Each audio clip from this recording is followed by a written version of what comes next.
What is up, everybody, and welcome back to another episode of Tattoo Critiques. And this week we are breaking down collector submissions. So let's find out if they were money well spent or something you regret. All right, let's get it.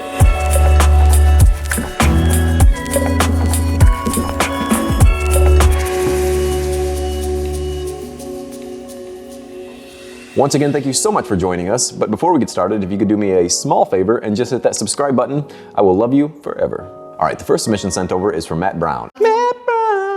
And Matt, you sent over this traditional gorilla head, and at first glance, I think this is very solid, although I do have a couple questions, but we'll get to that in a second. Let's talk about the good things first. The outlines that hold this entire thing together are very clean, and when it comes to traditional tattoos, that's something that's extremely important. Another thing the artist did pretty well is the shading. And again, when it comes to traditional style tattoos, that looks like something they've got decent control over. I know I've talked about the rule of thirds in the past when it comes to traditional tattoos, when you have a third black shading, a third color, and a third skin tone, or a mix of those. For example, when it comes to the hair, you've got 2/3 black and a third skin tone, which is fine by me. He is a gorilla after all, so I wouldn't really expect there to be any other colors in there. However, I would have liked to have seen that rule of thirds implemented a bit more into the tongue and in the bamboo. When it comes to the left side of the tongue, it's fairly close, but I would have liked to have seen some more black in that right side of the tongue. And the same thing could be said for the bamboo up at the top. There's really no black or skin tone, so it just feels like it doesn't really belong. These parts of the tattoo just really don't feel traditional by any stretch. And while we're up here, why do these pieces of bamboo feel like horns? And what's with that one sticking out of his head? Is he being stabbed?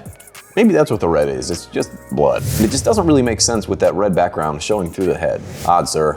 Very odd. And speaking of the red background, it just feels like it's slapped in there. Again, it almost feels like these pieces of the bamboo and the background don't really belong with that nice traditional gorilla. One other thing that I would consider doing is maybe spicing up that red around the pupil a bit more, just to make it more vibrant. So Matt, as I said before, this is a very solid tattoo. It's not bad by any means. There are just a couple areas that I would have done a bit different to make it that much more traditional. But thank you so much for sending that over. All right, the next submission sent over is from Emma. And Emma, you mentioned in your email that this is your first tattoo and the photo was taken after a quick touch-up. Hence some red areas and these still extremely clean lines. Now, I don't want to be rude, but can you point them out for me? Because I'm not really seeing any clean lines. Now, if I'm being honest, this really looks like an apprentice practice skin. Maybe they were trying out some things, seeing what would work and what wouldn't work, but they were struggling a bit. And I'm not sure why this looks so much like a fake skin. Maybe the photo was edited a bit, but it didn't help. If we start with the outlines, they're just all over the place and they're really inconsistent throughout. Let me bring your attention to the bottom of the jaw, where the line just starts, stops, starts, and stops again. I'm not really sure what's happening there. And if we look up to the clouds, again, those lines are just super inconsistent and not really one clean line in there. There's just some thin lines, some really thick lines where they don't belong. And while we're on those clouds, the rain just seems like it's having a terrible day. Yeah, it's just like, why is the rain doing... It's a storm, baby. And if we look over at the eyes, I would be very upset with that, as none of these really look like one another. The eyelashes look very harsh, and none of these pupils are centered. The eyebrows are wild to say the least, and that ear doesn't really make sense. I don't know what kind of elf they got that from, but it's just not working. I don't know. There's just too many parts of this tattoo that make me feel like it was done by a kitchen magician, or somebody working out of their home. To me, this is money not well spent. But thank you so much, Emma, for being brave enough to send that over. All right, the next tattoo sent over is from Bruno out of Brazil. And Bruno, he sent over this very interesting looking skull wearing a crown of thorns. You also mentioned in your email that this is your first tattoo. And I will say, this is money well spent, especially when it comes to your first one. The thing that attracts me most about this tattoo are these little hash lines running throughout the entire piece.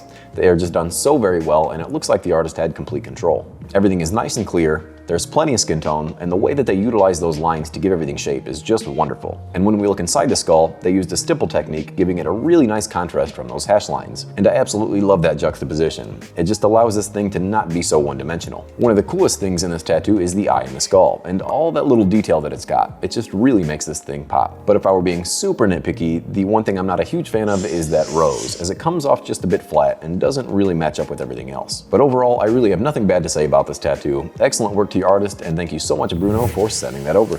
Real quick, I want to take a break and give a shout out to the sponsor of this channel, Mad Rabbit. Mad Rabbit is a tattoo aftercare company that I've been using for quite some time, and I think you ought to give it a try as well. They've got all types of products to help you out with your tattoo, whether that's during or after, they've got you covered. So head on over to madrabbit.com, fill up your cart, and make sure to use code PONY20 to save 20% off of your entire order. All right, let's get back to it. All right, the next tattoo sent over is from Zack Boon, and Zack, you sent over a traditional tattoo of the Bride of Frankenstein. Or is it Bride of Chucky? Those dishes aren't gonna wash themselves, you know. Overall, this isn't a terrible tattoo, but it's not that great either. And it almost looks like somebody got her order wrong at Taco Bell. I just don't know what's up with those eyes. She's just giving you the death stare. I would make eye contact with her. I would say that they don't really belong with the rest of the tattoo, but the rest of the tattoo is kind of weird too, so hey, party! One thing I did notice about this tattoo is the hairlines don't really run all the way through the black parts of the hair, and you can see that because those black parts are kind of transparent. They should be a lot more black. And there's just something weird with her nose. I almost bet that it would look better if the artist had flipped that nose the other way. Yep. Kind of figured. I think the hair could have used a lot more detail. It comes off really flat and it almost looks like it's just one piece with the face. And we see that fairly often when it comes to tattoos like this. People aren't really that well versed when it comes to traditional tattoos and they think these little black patches are gonna save them. But it's just not working. I don't know, it's just coming off as a rushed tattoo and I think the artist could have put a lot more time into the design. I would say this is money not well spent. But I do appreciate you, Zack, for sending that in.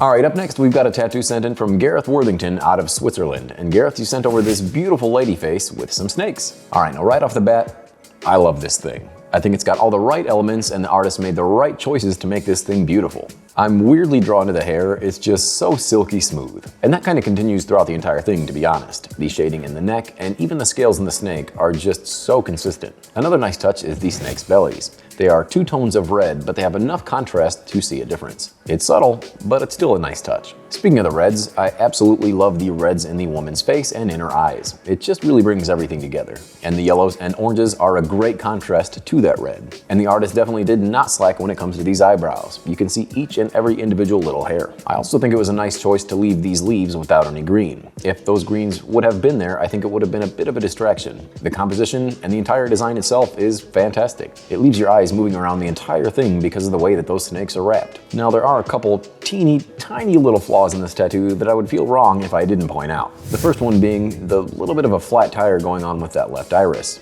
It's just not quite perfectly circle. The other one being the line on the upper lip just isn't quite uniform. It's small, but it's there. But other than that, this thing's pretty damn near perfect. I'd call that money well spent. Thank you so much, Gareth, for sending that over and allowing me to take a peek. All right, the next tattoo sent over is a traditional rose on an elbow sent in from Seibert. Now being on the elbow, this is one of the more difficult spots to tattoo, so I'm gonna give it a little bit of leniency, but we're still gonna keep it real. I would have loved to have seen more blacks, especially when it comes to those petals on the outside of the rose. They just seem a little bit patchy, and I think a lot more black could have been packed in there. Now when we talk about saturation, the reds just aren't that well packed in. And it being on an elbow, I can only imagine that this thing is going to age a lot faster than it would if it were anywhere else. When it comes to areas with a lot of movement or end up with a lot of friction, like your elbows, knees, and even the palms of your hands, you're already gonna have a lot of things fighting against you, so you gotta make sure that those things are in there from the jump. As I mentioned about the bamboo in the gorilla tattoo, there's just no black or skin tone in these leaves, so it doesn't really come off as traditional if that's what the artist was going for. It really flattens them out. And just a quick note to your artist, I know I've mentioned this before in the past, but their photos are a representation of them and their work. So they gotta make sure that their backgrounds are clean and clear of debris, like that Coke can. Get that shit out of here. Clean it up, bruh. All right, sorry about my rant. Going back to your tattoo. It's okay. There are a lot of flaws, but had you moved this to an area with a lot less movement, it would still be okay. It's just missing a few of those traditional rules, and the saturation itself is a pretty big issue. But I do appreciate you so much, Alex, for sending that over. All right, that's gonna wrap it up for the critiques this week, and I wanna thank each and every one of you for submitting your work. But there is one tattoo that stood out amongst the rest, and that tattoo was sent in by Gareth with this beautiful woman face with the snakes wrapping around the entire design. Medusa, some would say. The composition and amazing color palette immediately catch your attention, and then you get drawn in from all the beautiful little details such as the snake scales, the silky smooth shading, and those menacing eyes. One thing we normally don't do with our collector critiques is reveal the artist, because they're not the ones who sent it in, so if there's something bad to be said, I don't want them receiving any backlash for it. However, this tattoo was done so exceptionally well, we gotta give her props. She's also only 24, and I thought that was pretty interesting. It leads me to believe she's got a long, promising career ahead of her. So feel free to go check out her Instagram page. I'll leave her info right here and in the description below. And once again, thank you, Gareth, for sending that over, and congratulations on being my favorite this week. All right, now that's gonna lead us into my featured artist, somebody who I think you should all be following, and that is Daylyn Reid out of Oshawa, Canada. Daylyn's work is bright and vivid, with excellent use of line weights and great saturation. Daylyn's work seems to focus around pop culture characters that are done so damn well. They're just super squeaky clean. There are a lot of anime or Pokemon characters that she tattoos, and I have no idea who they are, but I'd let her tattoo whatever she wants on me. So maybe I'll have to get her over for a guest spot so I can get some tattoos. But for now, all of you guys need to go check her out, give her a follow, like all of her photos, and let her know I sent you, so I can get that tattoo.